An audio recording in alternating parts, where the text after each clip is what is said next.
Hi, everybody. How are you?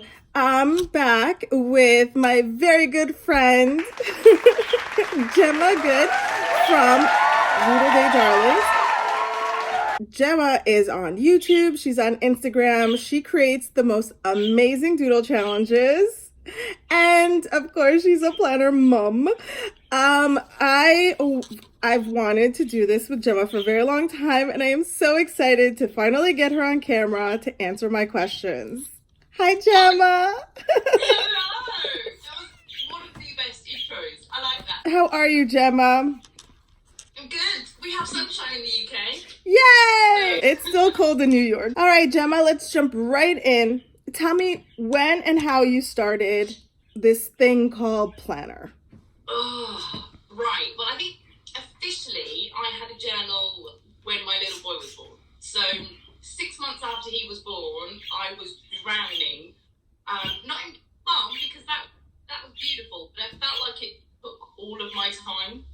So the housework, and I think I forgot my MOT on the car. That was the moment. That was the moment that it was like, I'm not doing this very well. And to get through night feeds, which was sort of every 3 hours, I'd watch Netflix. I'd just try and keep my eyeballs away. And I watched a YouTube video, and there was a YouTuber on there, and she mentioned the video was probably about 10, 15 minutes long, and she mentioned so briefly that she was going to start a bullet journal, and she was on the train, and she bought a new notebook and a new pen. And that was it. That was the moment. I was like, I want one of them. I want a new notebook. I want a new pen.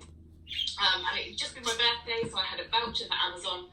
And I only had £20, which, what's that American dollars? Like 25 Yeah, $28? something like that. So I spent like an entire evening from like midnight through to 6 a.m. trying to find how much stationery I could get for £20.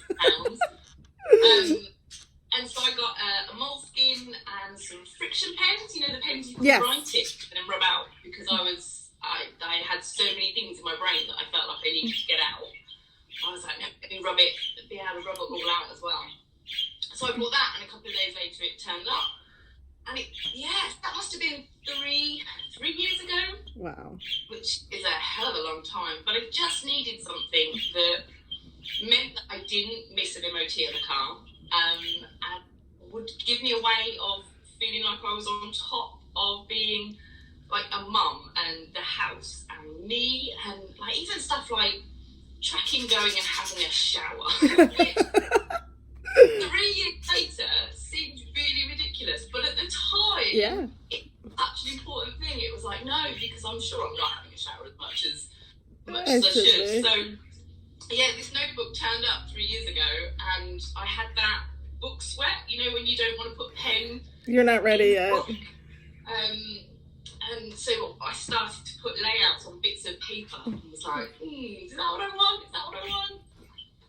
But the book turned up 3 years ago, and then I spent a good month just getting everything that was in my head out and digging out paperwork, like when's the MOT next due? When's the insurance due?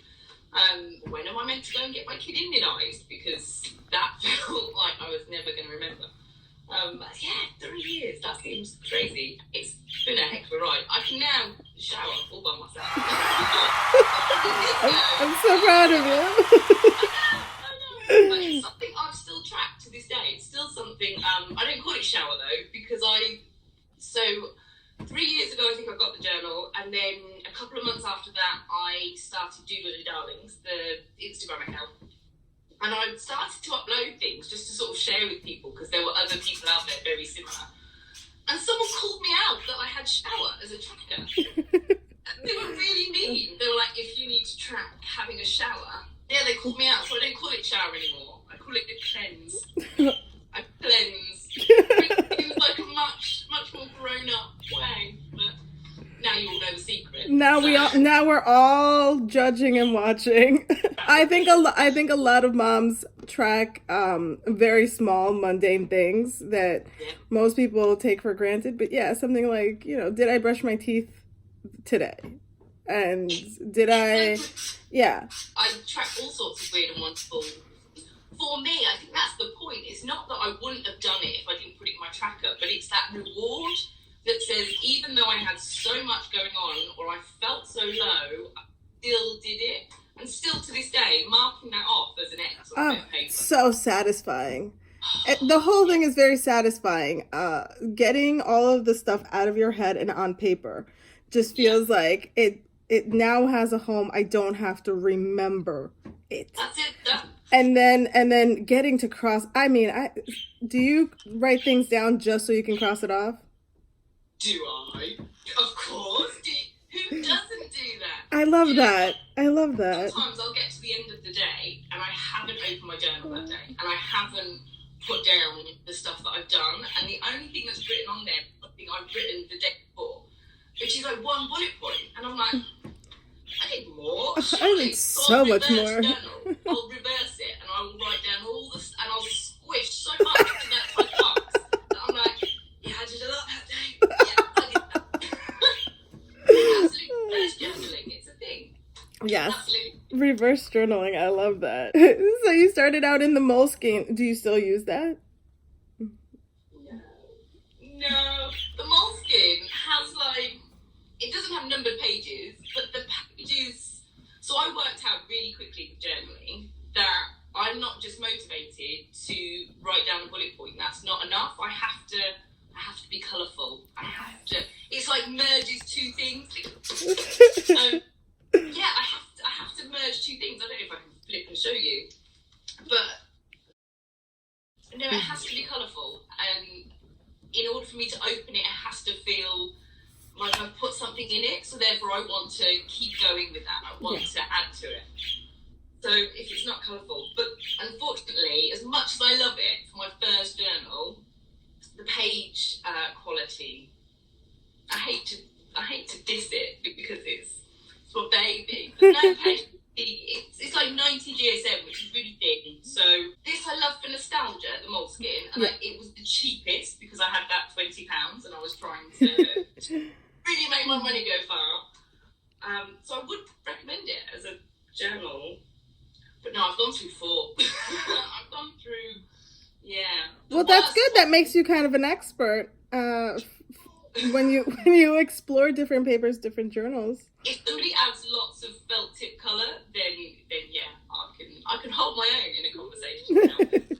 The worst one, and I feel bad for the company because it's nothing against them. Clearly, we don't click, but it looks so good as well. Look, so this is the Nuna. Okay.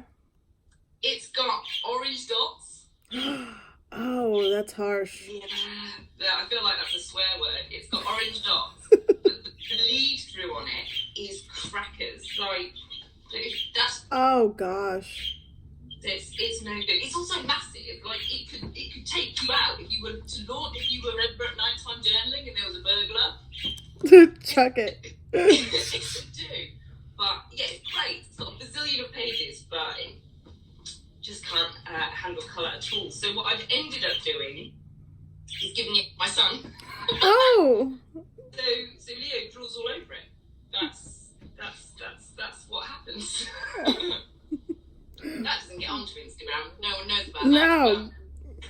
No, so I've had a Nuna, I've had a Moleskine, I've had Scribbles That Matter, and then the one that I'm currently using, which is my DBAT one. I love them. They are good. They're good for colour.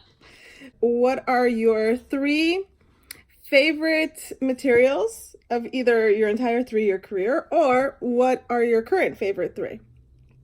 And I really had to think about this one. I think my favourite, and it's probably not the popular choice, would be my Parker fountain pen. Anna, my grandmother gave this to me when I was 14 years old, and I've still got it, so that's something. But it's just a fountain pen, but it's so, what's the PC word? It's so broken that you can't just pull the lid off. Oh gosh! Because the barrel's cracked, and I want to still glue it, but I don't want to break it anymore.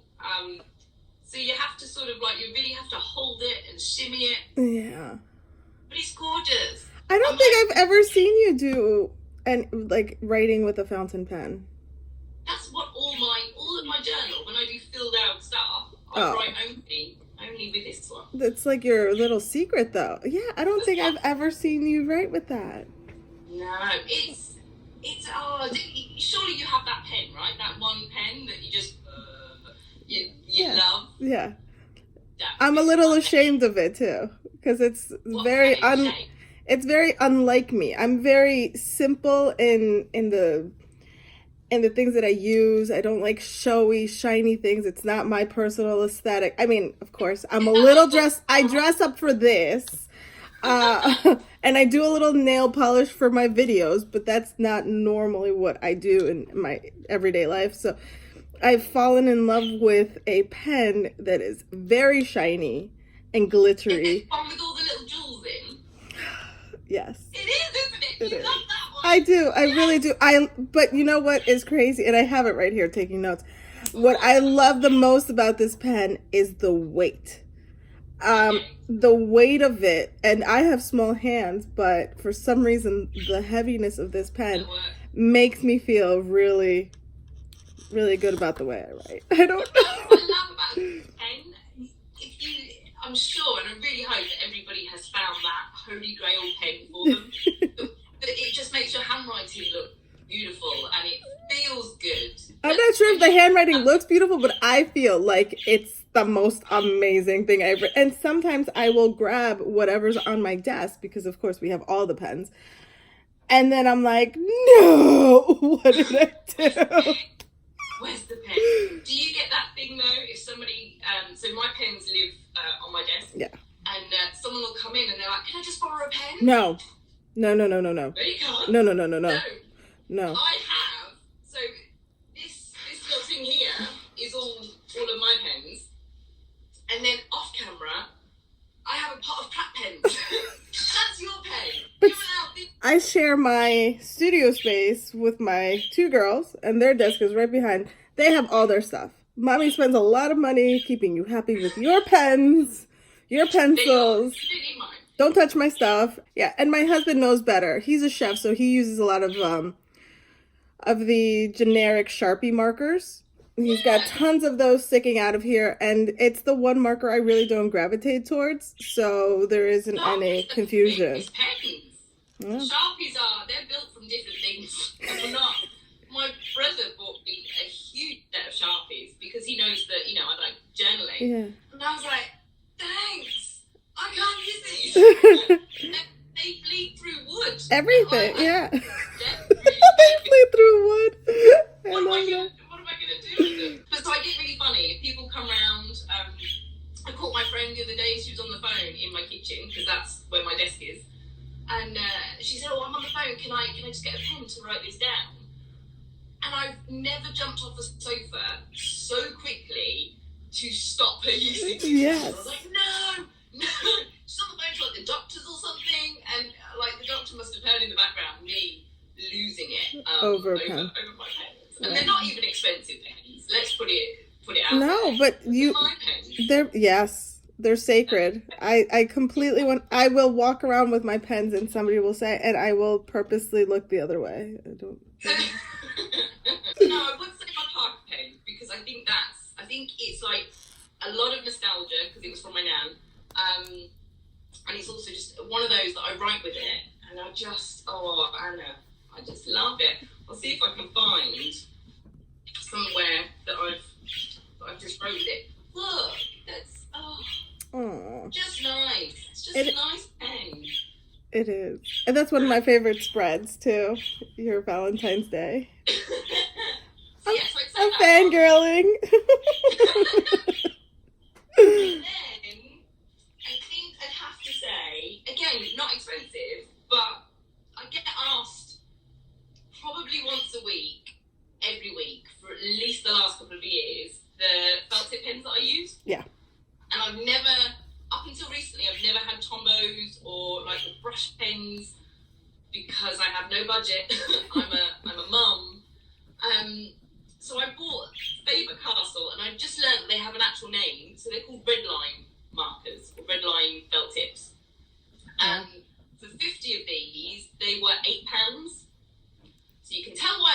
Yeah, so you get 50, you get loads of colours. They are kids' pens. Yes. But the things that you have been able to create in your doodle dailies, in your mydoodlenine, these challenges, I mean, we're all out here buying the best kind of, markers to keep up with you, and you're over there using kids' markers. It's fake. 30-year-old woman. So, they're great. I think the thing that I learned really quickly is, like you said, you can spend. I mean, the Faber-Castell picked artist brush pens and the Tombow dual. What are they called? Yes, the dual brush pens. Yeah, them ones. To buy the whole set, it's £170. Yeah. I don't have 100, but I do. I had been in a bullet journal for a year, and they started selling them at the craft stores here in the US, and they were $25, so about 30 pounds. And I could not, for this, and I could not make myself do it, even though I knew that I would love them, even though everybody was using them. I said, I can't. And my brother-in-law at the time was 14, and he spent his Amazon money and bought me my very first, the Bright set. And then it was all downhill from there, because then I was like, now I need all 96 colors. But I've been smart about it. They started selling them a lot. I don't have all 96, but I have a lot. I do. I'm looking at them. Hi guys, I'm talking about you. I have a lot, but I've been buying like a couple at a time, and obviously I still. That's how they get you. They do. Little packs of 10. What's $20? Yeah, we'll get you next month. Yeah. I've got 10 now, so I have got these, and I have recently purchased the brush pens as well. Okay. Don't get me wrong, I love them. They are beautiful. But do you know what I hate about these, right? So the other end, the nib end, I don't use. I don't use it at all. But that's exactly the same nib as the Faber-Castells. I was gonna say, it's crazy that you wouldn't use it. I don't use them. They are lovely, and I think if you have the money, knock yourself out. Yeah. See, I was using color pencils. I also, when I started, I went for the cheapest journal I could find. I was in a line journal, which is unheard of in the bullet journal community. And I was using color pencils because that was a medium I knew from earlier. And I've always been afraid of markers. Bleed through in the paper, I didn't understand a lot about that. And so that was my budget. I think I spent $15 on my first bullet journal haul. And I stayed like that for a year, and then slowly lost my mind. I can't do colouring pencils, mainly because, like, I'm lazy. That's the first one. Because they need sharpening all the time. Yeah. So you need colouring pencils, and you need the sharpener, and you need a bin, because let's face it, the sharpener throws off all sorts of stuff, sharpenings. I haven't got time for that. I just get a pen, and I'll sit and I'll draw. But bleed throughs have been the bane of my existence. Only thing I would love them to do is to number their pens. So give them names or numbers. It's never a problem until I bought the Tombow and the Faber-Castell brush pens, and they've got numbers. Yeah. So it's really easy when you're colouring in or want to look at different colours to just go, okay, I need a 761 and a 247. For reorders and all that stuff, yeah. Yeah, so I've had to write, not that you're going to be able to see it, but I have to No, write a marker pen on mine, which it's a bit much, really. Well, no, I do it. See, the great thing about the Tombows is that they do come with the number. But this number rubs off, and it's so weird because, like you, I don't use this tip very much, and my hand is always down here. But then how does the number? So I have to go every time I buy one. I have to put tape over it. hardcore. I really am. And then I had to buy like special, very clear tape because I didn't like the fogginess of the other one. Specific type of It had to be a tape. specific tape. Because God forbid. Page. Oh, yes. So like the Tombos, they've got all the numbers, and then you've got my numbering for the Faber Castle. But yeah, so this Tombow set I had here was about £18, which probably is about 24. Yeah. All of these, £8. 8. Yeah, there you go. Yeah, I'm a cheapskate. That's what this is all leading to. I don't like spending money. I think if I hadn't had kids, I'd be all over that. I'd have sets of Tombows and brush pens, and I'd probably be homeless, but with really good stationery, like yes, stash in a trolley. That'd be me.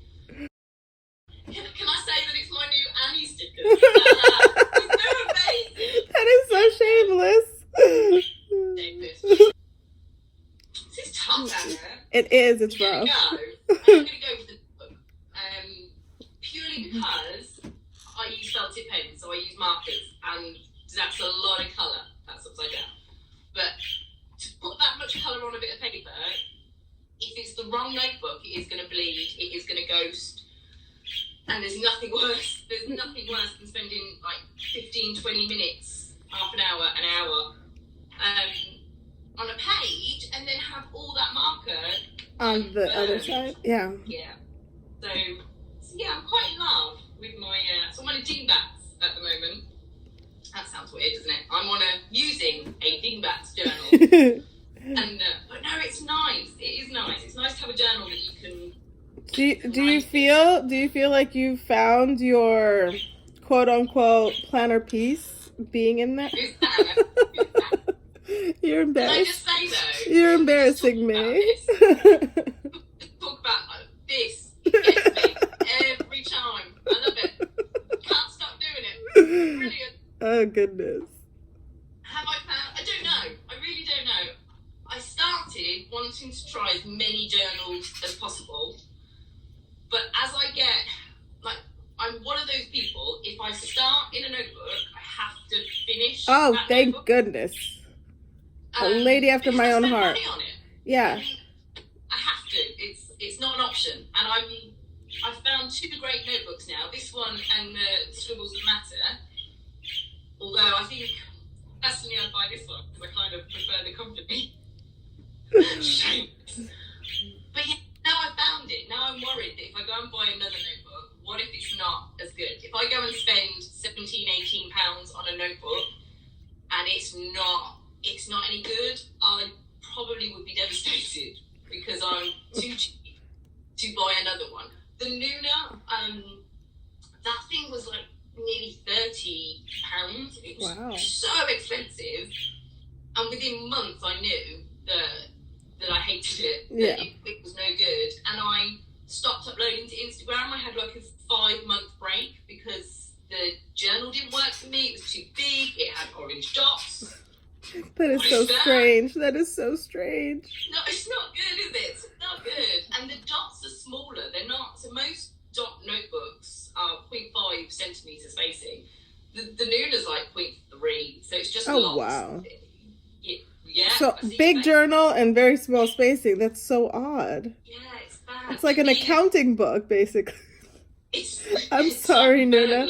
Let's talk about how Nuna is not going to be sponsoring any of my videos. No, I'm so sorry. I'm sure there's people out there like, the Nuna's amazing, and that's good. For everybody that doesn't like a certain thing, there's always somebody else who's like, I swear by it. Yeah, it's just not my thing. It's not my thing. So it has very porous pages. You know how like you get printer papers, white and uncoated. So if you put marker or ink on it, the paper just goes and sucks it all in, which then means that it's ghosted and it's bled through. Yeah. Whereas the Scribbles That Matter, the dingbats, even the moleskin, they've got that sheen, that coating to it. Yeah. So when you put marker on, it slides. That's the moment when I get a new notebook, I'm like, it slides on so much nicer with the ink, and then it also holds that ink on the top of the paper. So you're not getting as much ghosting. That's So, great. That's great to know. Dingbats is a pretty cheating. new. That's the truth. They are pretty new on the scene, but they're doing great things with their campaigning in terms of its wildlife. And tell us a little bit about that. I'm really sold. They're like eco-friendly, love the wildlife, vegan notebooks. I'm like, oh, you got all the buzzwords. You do it all. Yeah, but like, not that I'm big-headed, when I reached out to a company, I want to feel like I want some acknowledgement. I just want like they hear me. Not every company, don't get me wrong, because I've been knocking the Favour Castle store. They hear. But with Scribbles That Matter, they'd sort of, they'd have some sort of interaction. But the moment I got a dingbat, they were like, "Hey, you're using our notebook. That's great!" And it was like, "Yeah." So I'm gonna shut up now. No, I absolutely love that you got to do that whole spread with them, and I was like, my friend is famous. It's so exciting. I don't think I've ever emailed you or messaged you so quickly. So I've got a lovely email from them like, we've got this project, we want you to do a blog post for us with lots of different pages. Would you want to do it? And the first email that I sent back was like, yeah! Like, absolutely, no problem, yeah, I'll do it. And then I had to delete all that and send one back going, it's a really great opportunity. Really like that, thank you. So much more cool. Cool. And then before I sent it, I then messaged you and was like, Anna! And I'm over here freaking out. Yes, of course, do it. It was really nice. It was really, really nice. So that's my year made now. Like, yeah. I'm good. Oh my goodness. So, how long do you stay in a journal typically? I tried to do a year. Okay. So in these ones that are sort of that sort of thickness, so I managed to make this one last a year. Just about, I think November I had to start slowing down on how many pages I was using, because I was like, I've only got a couple left. So yeah, so these ones that have about 250 pages, I can make that last a year. But like my moleskin, my first one, I zoomed through this. I mean, it is, look how much thinner it is. Yeah, it does seem thinner. Yeah. Yeah, look at that. I zoomed through this in about 4 months. I was like, oh wow. Oh wow. But I think because it was my first one, there's a lot of things to try out. There was, I remember being very overwhelmed by the amount of trackers and possible spreads. And you know what? I don't diss that. I think that when you're starting out, it's absolutely necessary to try all the things and try to see, how much space do your dailies need? How much space do you want to give yourself for anything? And trying all the trackers. I mean, I remember trying all the trackers and then eventually falling down to, let's just keep track of the weather because everything else. You know that one. I'm exactly the same. So, I used to have dailies. Look at those things. Like a whole page just for one day.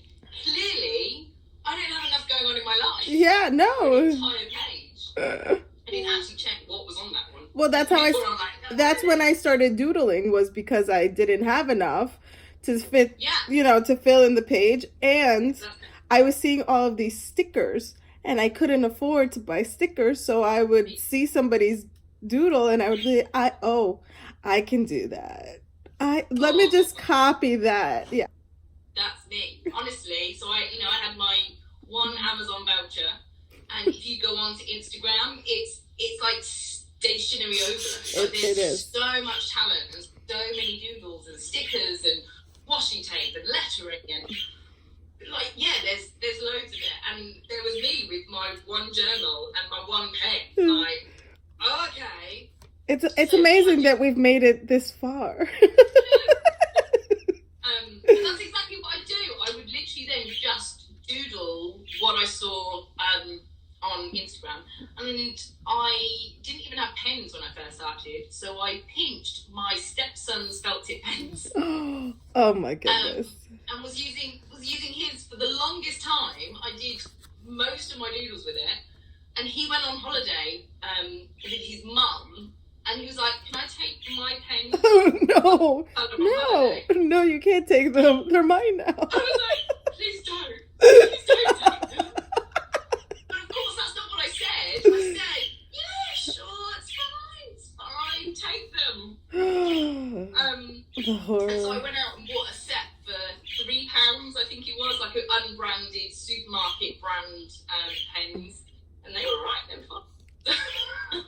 Gemma, Yes. you're a mum. When do you find your quiet, peaceful time to plan? How does that happen for you?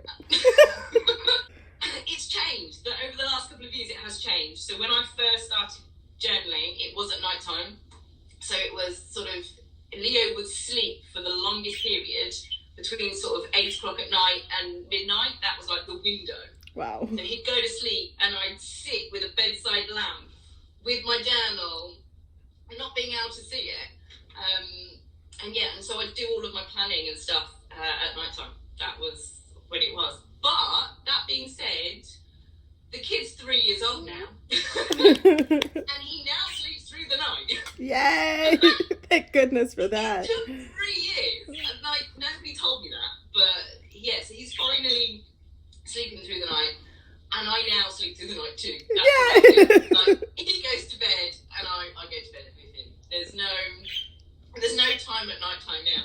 So at the moment, I went back to work part-time because I just couldn't bear the idea of putting him into nursery full-time. It seemed, I don't know, it just made my womb hurt. So he goes into nursery part-time, I work part-time, and I have one day in the week where he'll go to nursery and I've got a couple of hours on my own, like now. Yeah. Right now, Anna. Yes. So it's the daytime now that I journal. I usually first thing in the morning, I can give him breakfast and he's quite happy whilst he's munching, because kids are always quiet when they're eating. So that's when I can open my journal and sort of set myself up for the day. And then I take my journal to work. That's something I've started to do. Okay. Because then I get paid, but don't tell my work. I think as I got more creative, because again, I can't just have a simple bullet journal. That's not motivating enough for me. I completely understand. Doesn't do enough. I need to be creative in order. I think that satisfies some part of me. Yeah. So yes, when I sit down, especially in the evenings when Leo will go to sleep and I feel exhausted, there's something so beautiful about having just half an hour just to do whatever it is that you want to do. Yeah, I feel really good. I then look at him when he's sleeping and be like, I love you. I felt like I filled back up. I'd taken something. You're filling your cup. Yeah. That's it. That's the way of saying it. Filling my cup. But I think we're quite similar, and I'm sure this is something about the creative journal community, is that if you have to open up a layout and it has to be colourful and creative, then you are that person. You are somebody that needs that to motivate you to get on. If you're somebody that can just open up a page and whack a to-do list on it and go, then we're probably not that alike. I've tried, and I'm glad that you brought it up. It's a sensitive subject. I feel like the tectonic plates of the bullet journal community were shifted when people read too much into the book and said, the bullet journal system is meant to be minimalistic, and then people that feel a certain way said, well, see, I don't need to follow all these artsy accounts because they make me feel a certain way. And then I'm over here going like, I'm not doing it for you though. This bullet journal kept me from killing somebody in a very stressful time. I started bullet journaling during a very stressful time. I wish I would have found it earlier when my children were young, because I don't even know if I'm sure they got fed, and I'm sure I changed. I'm sure I showered at some point, but yeah, I'm one of those like old school moms that had to do it without a journal, and who knows how much better I would have done with one. But I found it at a stressful time, and I am so glad that I did, because had I not had that outlet to throw my creativity in, to give my time and attention to, as opposed to, overthinking other stuff that was going on in life, I probably wouldn't be here today, in the mental space that I am now. That's it, right? And so, okay, so when that big thing happened where suddenly, if you were a creative journaler, you were putting other people off. Yes. Oh, I'm getting worked up. Hold me back. When that happened, I got really mad, because very much like you, I don't create these big, colourful layouts to put people off. No. And I don't create them for anybody else other than to motivate me to get up on that next week, look at something positive, feel motivated, and get on. Now, I do choose to share it online, and I do share on Instagram and YouTube, but I'm completely okay that I'm not sharing for the world. I'm sharing for that pot of people that feel exactly the same as I do. And I know they exist because I follow them. So, we have found each other. Yeah. And I think we are different. And if you're a minimalist, it's not easy to say, if you're a minimalist bullet journaler, great. Like, go find your people, find your champions.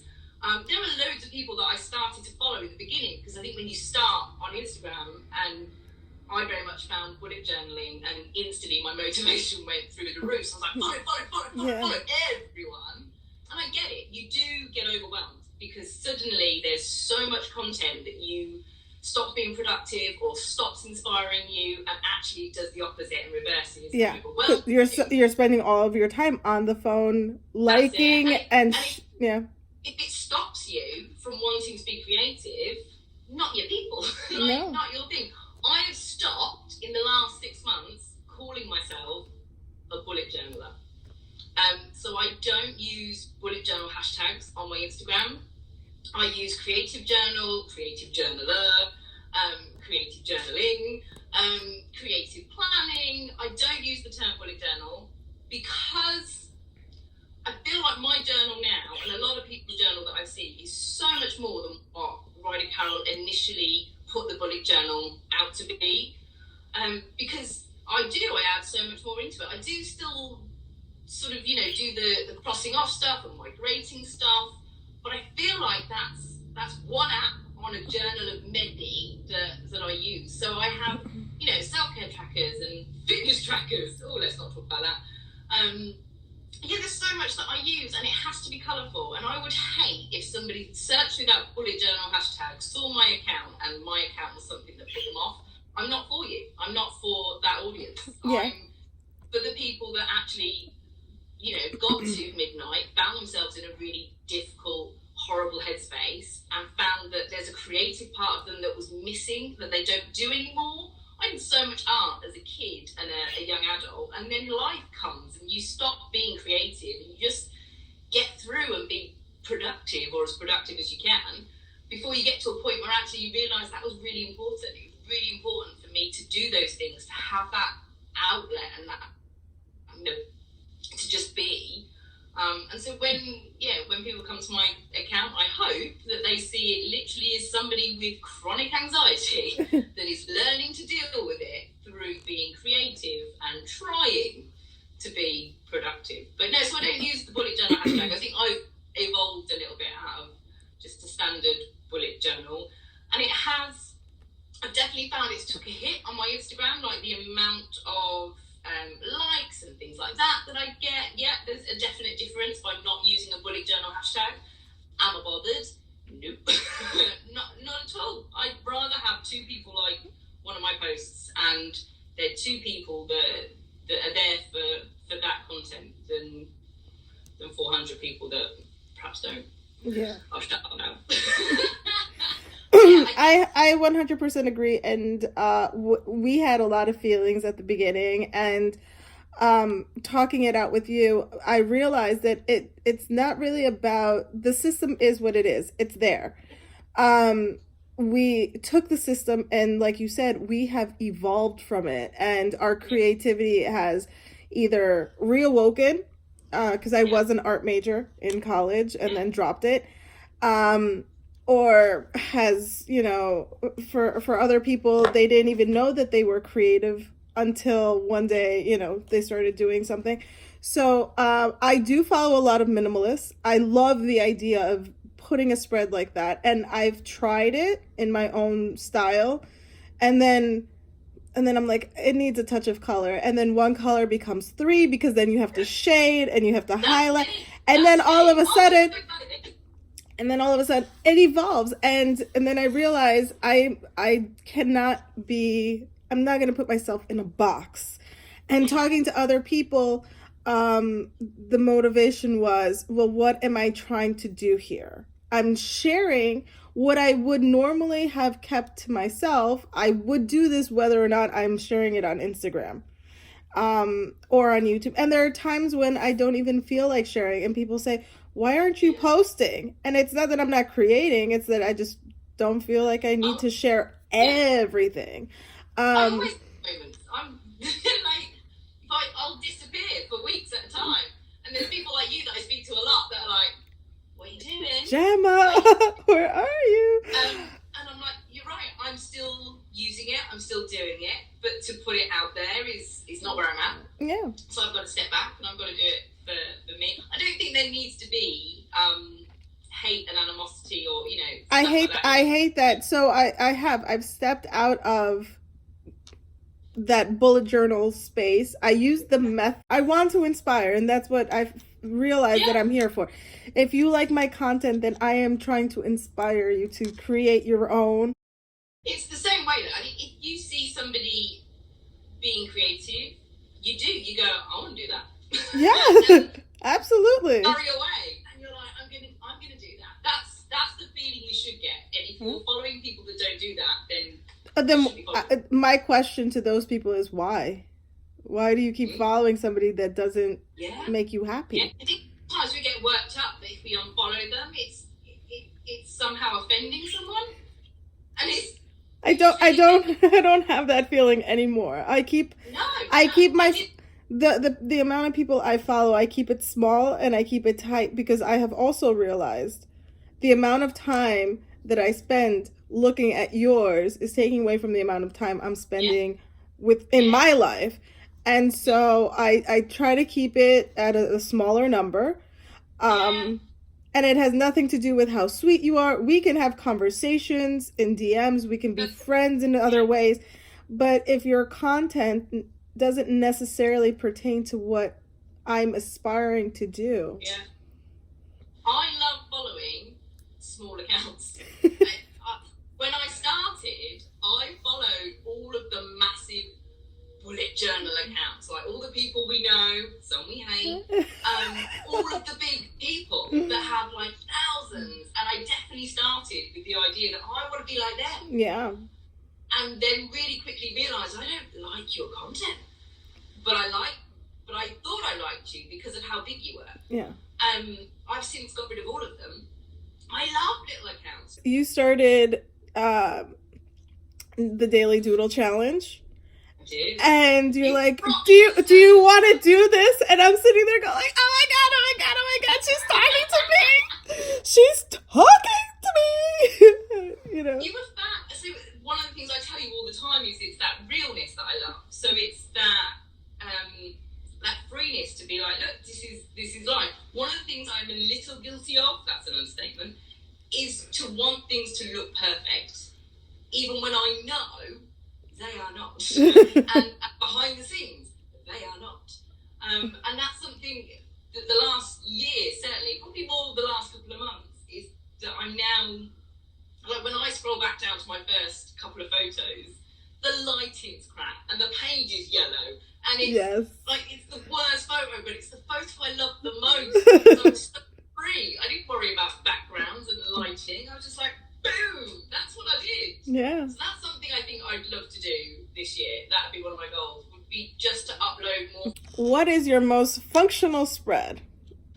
Oh, I've got two. Okay. That's not allowed, is it? 'Cause you're like, Go ahead. right.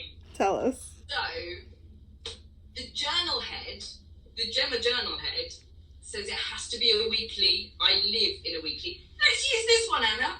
Let's use this one. Wow, those are so cute. Oh, thanks. Ridiculous.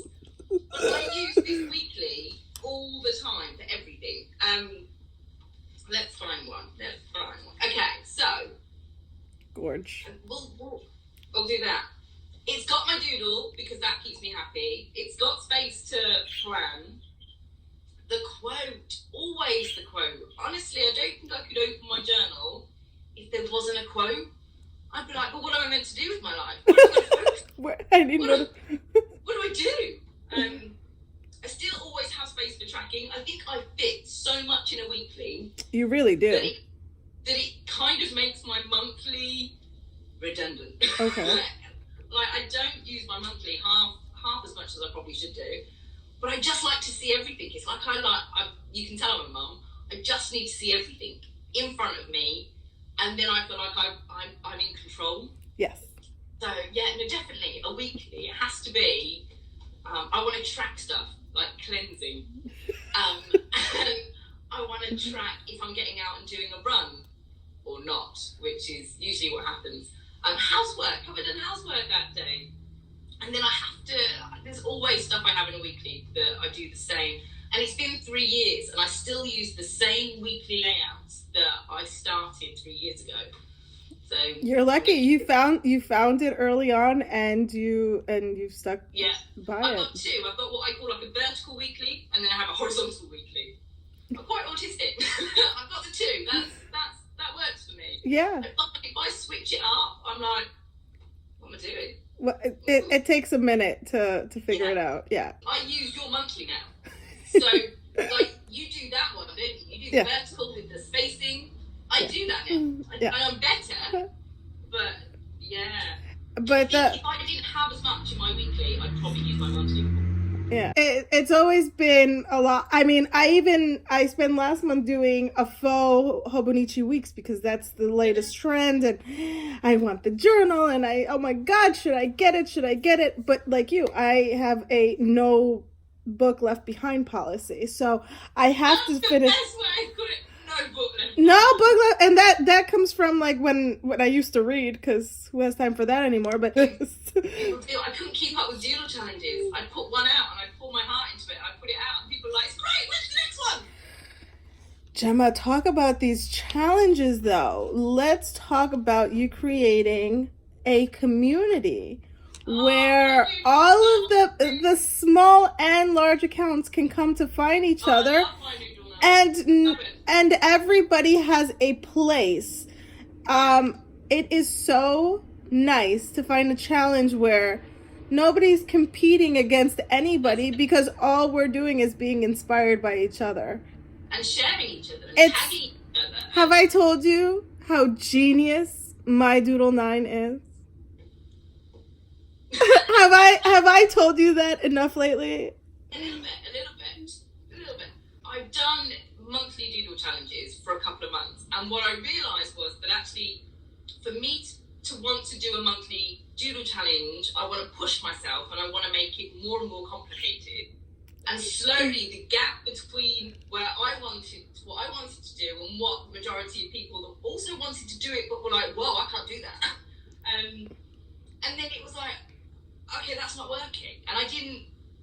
What I was doing was creating doodle challenges for me, but then a lot of people were coming back going, "Oh, how do I draw a Mad Hatter? And how do I draw all these complicated things?" And also, let's face it, there are so many doodle challenges on Instagram. Yeah. Like there's loads, and I suddenly stopped feeling like I was putting something out that was unique and did something. It just became another page in an endless stream of pages. So I started to fall out of love with it. And then I sat there one evening and was like, no, I still want to doodle, but I don't want to pick any prompts. I'm lazy. So it was like, I want to do something, but I don't want to prescript prompts every single month, because then I'm having to put effort and work into it. And so then it come up with the idea, okay, well, what if I only pick one and everyone else pick the rest? Well, you ruined my life. You ruined my life because I was the loyal friend waiting every month for the challenge theme, so that now my entire month revolved around that theme. So that way it made so much more sense to me because even though it's supposed to be a daily challenge, let's face it, we were all procrastinating and leaving it to one specific day where we're doing a whole bunch of the prompts. Except you, yeah. I mean, and I do miss waking up to see to watching you. Yeah. For 7 months, I uploaded a daily doodle onto my That's a lot. every day. For 7 months, I got up, I doodled, I uploaded, which is crazy. And so many people message me now to say, "Are you doing that?" Again? Yeah, no, yeah, you ruined our lives, but I mean, you know, we have to give you back yours. I loved it, and then I went on. Well, I thought I loved it, and then I went on holiday for a week and didn't do it for a week, and suddenly I was like, "Oh, I can just get up in the morning. All right, I'll do that. That's fine." So yeah, no, I didn't do it. So that was the point of my Doodle 9, was that actually I'll just create one square and put it out there, and then anybody can take that square and put it onto theirs. They can put one square out. And it was amazing. I remember the moment the post went up, and I was like, this is genius. I saw the genius right. This is genius. Let me do a doodle, and I'll be number 2. And it literally took me 10 minutes to come up with the idea, stop gushing over you, put it on paper, take the picture, and load it. And by the time I loaded it, the hashtag already had like 20 people on it. Yeah. And I was sitting there going like, I mean, did they get previews to this? It is genius. People are, I mean, the small accounts, I think with, you know, being the smaller account, knowing that you're running with the big boys, it means a lot, and getting the notoriety. And there are so many accounts that for whatever reason are just starting out or are, you know, shy and just dipping their toes. It is amazing. Yeah, it's nice to have someone recognize, and I completely get, because I still don't think I'm quite up there, but... Are you kidding? You are touched the wrong person. The first one I put up, I struggled so much to pick the other boxes for my one, and I remember messaging you like, how am I going to pick? I have to do 7 my Doodle 9s to do all the different people's, and so I made a decision that the first one I'm just going to go with the smallest accounts, the people that, you know, put something up and they have like barely 100 or 200 or 300 followers. I'm going to go with the smaller ones. And I did that, and that was nice. And now I'm a little bit more like, I still try and find ones that inspire me. So do it how you're meant to do it. Find the boxes that inspire you. And a lot of them are always smaller. I don't think the number of followers you have changes how great your box could be. Yeah. So it's nice. And there sits the genius of the whole thing. It's inspiring. It's creative. I love it. And it's inclusive, which is hard. Yeah.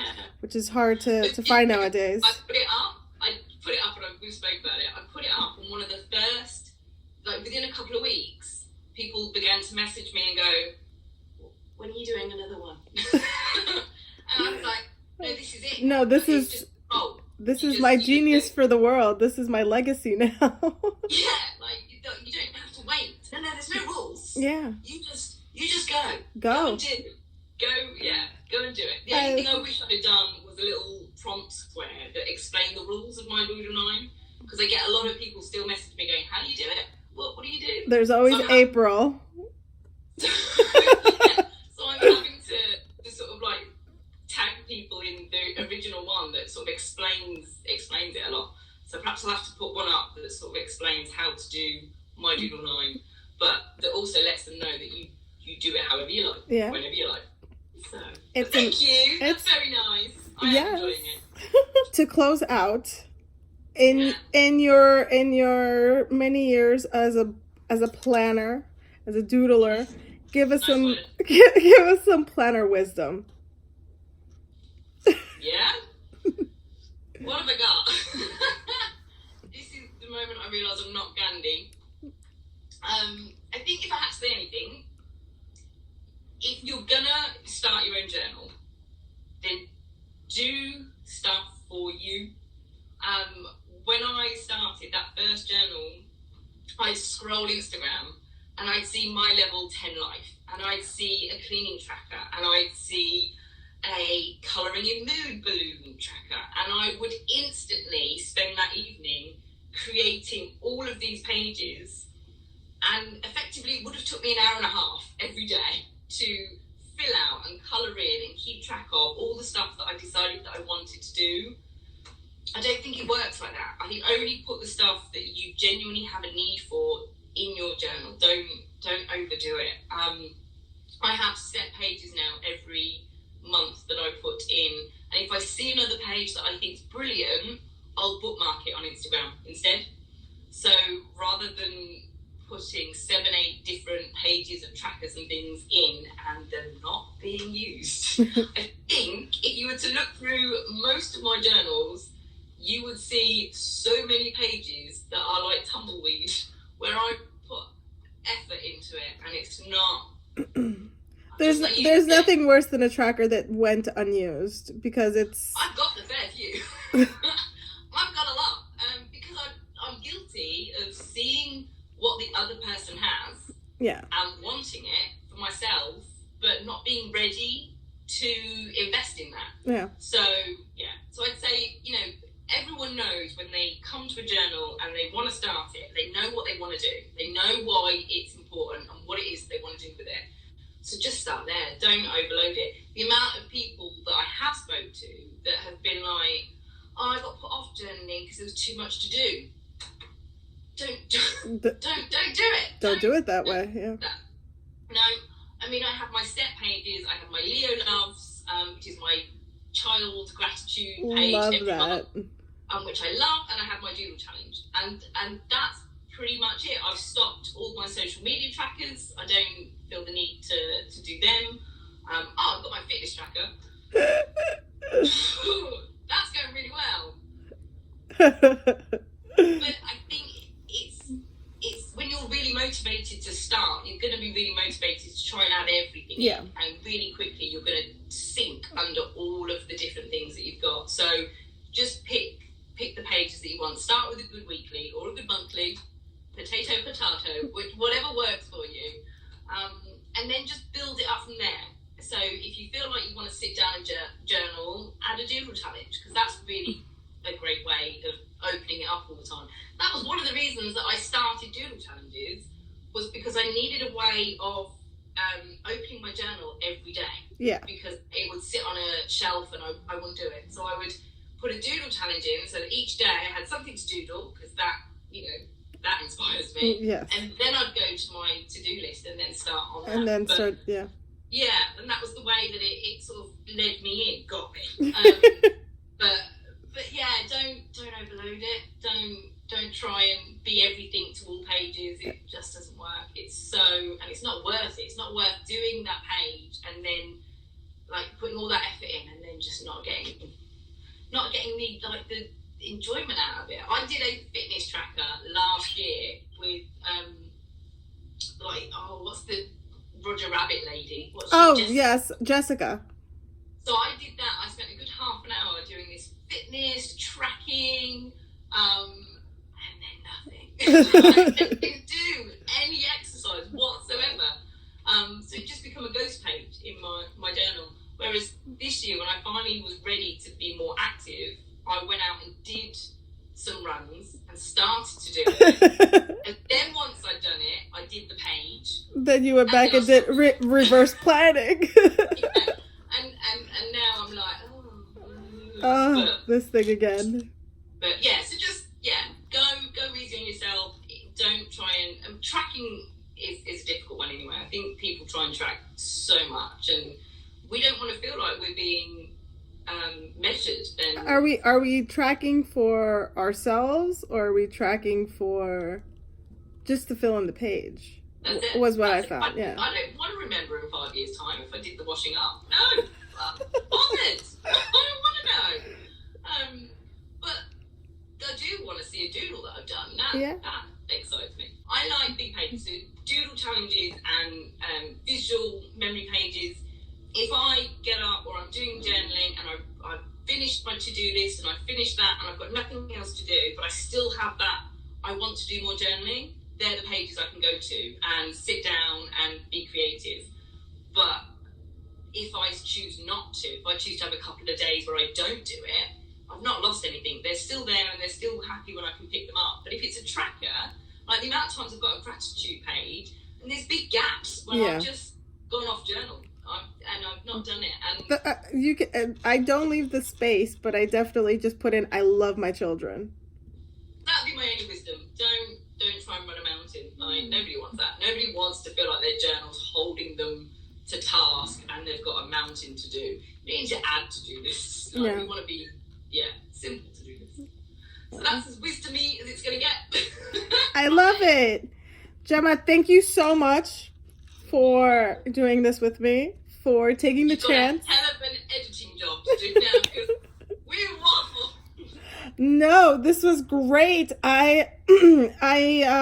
This whole chatting with Planner Moms came about because I wanted to share the stories from Planner Moms' perspectives, why we started, how we started, why we do what we do, and how we find the time to do it.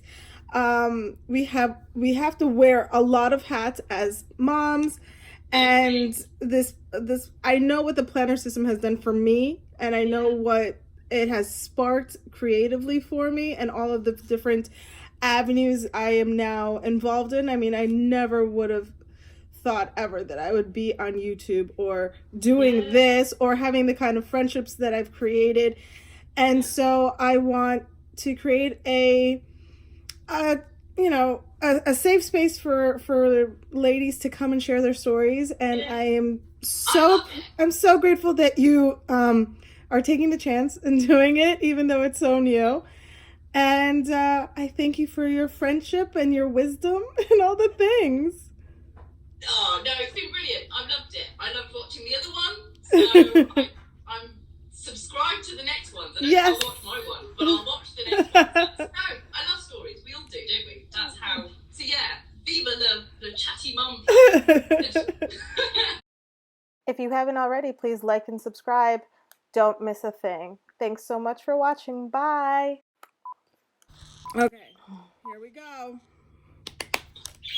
Yay! Sorry. I'm not helping. Okay.